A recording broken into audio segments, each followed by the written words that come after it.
안녕하세요. 사회초년생 월급관리 진행을 맡게 된 윤이나입니다.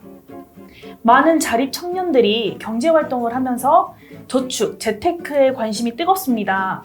오늘은 사회초년생 월급관리 강연을 해주실 금융경제교육 전문 사회적 기업 에듀머니 범지영 대표님을 모시겠습니다. 안녕하세요. 에듀머니 범지영이라고 합니다. 영상으로 우리 청년분들을 만나뵙게 되어서 굉장히 영광입니다.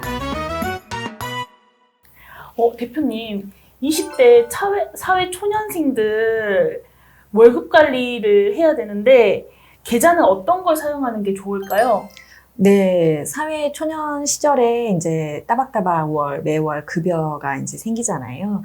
그래서 이제 많은 이 돈을 가지고 어떻게 저축을 하고 지출을 할지 많은 생각들이 있으실 텐데요. 먼저 그 은행을 지정해가지고 계좌를 이제 개설을 하시게 되잖아요. 급여 계좌를. 이럴 때 수시 입출금 계좌를 선택할 때 범하는 오류가 금리를 중심에 놓고 따져보는 건데요. 무조건 금리가 높다는 통장을 개설하는 게 중요한 게 아니고요. 여러 가지 이제 그런 조건들이 있을 수 있어요. 금액 제한이라든가 뭐 이런 요건들을 사전에 따져보시고 개설하는 게 좋을 것 같고요. 그리고 월급 통장의 경우 급여 당일날 돈이 들어와가지고 계속 그 급여 그대로 머물러 있는 통장이 아니다 보니까 오히려 수시로 돈을 꺼내 쓰기 때문에 금리보다는 수수료를 면제받을 수 있는 통장을 선택하는 것이 조금 더 좋을 것 같아요. 보통 해당 은행에 급여 통장으로 지정해 놓으면 일정한 혜택을 주기도 하고요. 또 체크카드 사용이나 또 핸드폰 결제 등 일정 요건만 채우면 인출 수수료를 면제해 주는 통장들이 있어요. 이런 통장들을 찾아보시고 개설하는 게 좋을 것 같아요.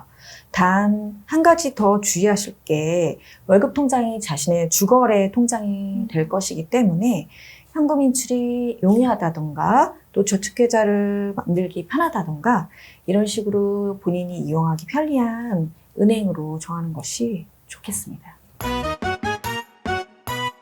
저희가 월급을 받아도 며칠 사이에 바로 통장이 돼버리는데요. 돈을 모아야 하는데 이럴 때 저축은 어떻게 해야 좋을까요? 네, 저도 그 심정을 충분히 알고 있습니다. 급여 생활자로 오랜 시간 동안 일을 했었기 때문에요.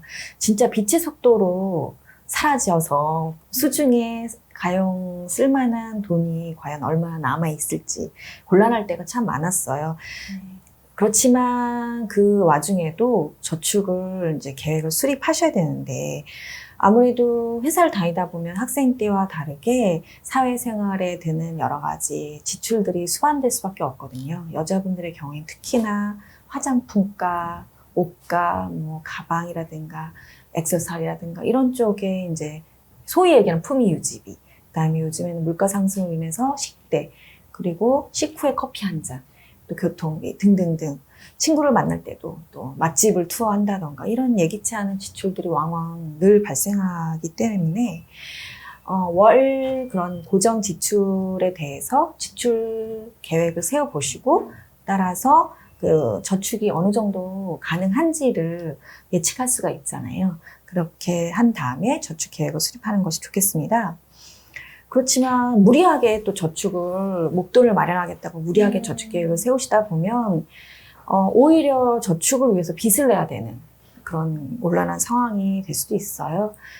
또 한편 또 지출을 다 감당하고 남는 돈으로 저축하겠다. 그럼 절대 저축하기가 어렵습니다.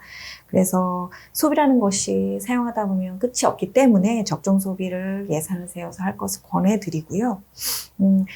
한 통장으로 모두 다 그런 수입과 지출을 관리하기보다는 목적 용도에 맞는 통장 쪼개기 이런 부분들을 권유해 드리고 싶어요. 네.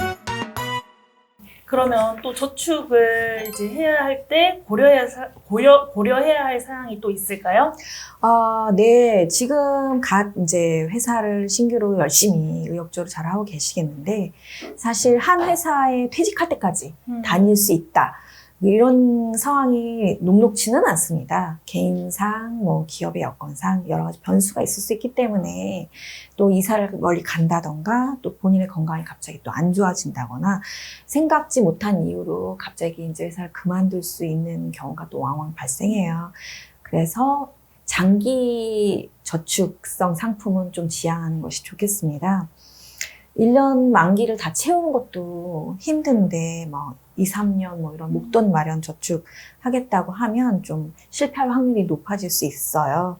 또 반대로 단 3개월, 6개월 이렇게 단기성 이런 것들을 할지라도 이런 것들의 계획 수립 없이 그냥 통장에 돈을 그냥 있을 때 쓰고 없을 때 안 쓰고 뭐 이런 식으로 무작정 돈을 관리하다 보면 그만큼 새는 돈이 발생할 수 있기 때문에 본인이 원하는 저축액이 1년을 돌이켜 봤을 때 남는 게 없다. 이런 상황에 처해질 수 있거든요. 네. 예. 그런 상황이 도래하지 않게 지출과 또 수입 이런 예산 계획을 꼼꼼히 수립해서 실천해 나가는 것이 사회초년생 월급 관리에 도움이 되지 않을까 생각합니다.